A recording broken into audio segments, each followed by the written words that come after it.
In that case, I would say if you had the ability to give extra sadaqah and you saw people who are in need, perhaps do it. But you can also try to earn a living. Nothing wrong with it, because the counter to that is just to say, I'm just going to do everything in my life for free. And it's like, okay, great, but you also got to tie your camel. I mean, how am I supposed to pay my bills? How am I supposed to do? So Allah has given me certain abilities that I can use to try to generate an income. That income that's coming to me, I should try to strive to make it happen. And there are ways to increase your rizq, by the way. There are two main types of rizq. I know I spoke earlier about external and internal, but both of them fall under two main types, al-kasbiyya wal-wahbiyya. And al-wahbiyya, just 2 seconds of rough translation, is al-wahhab, and it comes from al-wahhab, as a gift. And Allah has given this to you, whether you like it or not. So for example, our sight, our body, our family, our society, wherever we are, what the knowledge that we have, our beating heart, and so forth. And these are just, we got them without even asking. That's just how it came. And then you have al-arzaq al-kasbiyya, and these are the ones from the word kasaba, which means to earn or to generate, you could say. So you have both.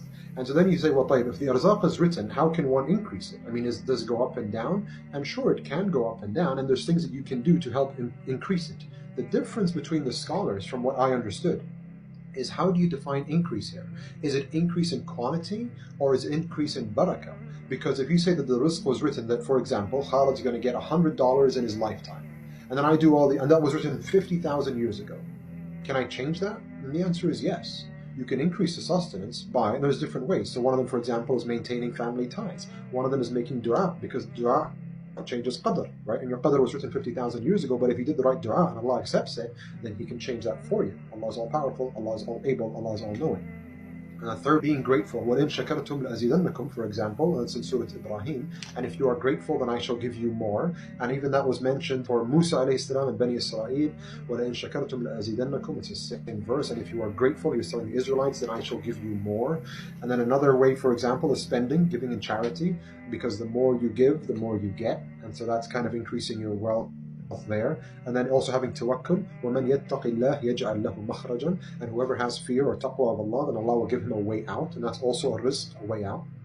And so your rizq can change. You can improve it, you can adjust it, but that's kind of where, is it by quantity or is it by barakah? But in either case, whether it were quantity or barakah, it would be the same thing. So if Allah, for example, I have $10 to my name, and I did this work to increase my rizq. I did one of these 4 or 5 different ways, or whatever the case is, and I increased it. Now I could either get $100, okay, so I've made $90 profit as this extra rizq, or I get the same $10, or I get $20, for example. I get an extra $10, but I get the equivalent of $90 of buying power through barakah.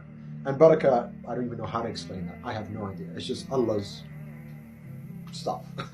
He just does that, subhanAllah. I mean, we've seen that. You must have seen that at some point in your life, that you have money. It's like, subhanAllah. It's like, it was so little, but I got so much done. Or we had so much, and you look at the food, you're like, oh, my guests are coming over, and I don't know if it's going to be enough, but inshallah, I like them, and I really want to help them, and it's free, and it's a nice thing to take care of your guests, and you're like, wow, there's so much food left over. Everybody ate, and there's still some? Subhanallah. So you see barakah, that Allah puts the blessing in these things, subhanAllah. So it can go up either by quantity or by barakah.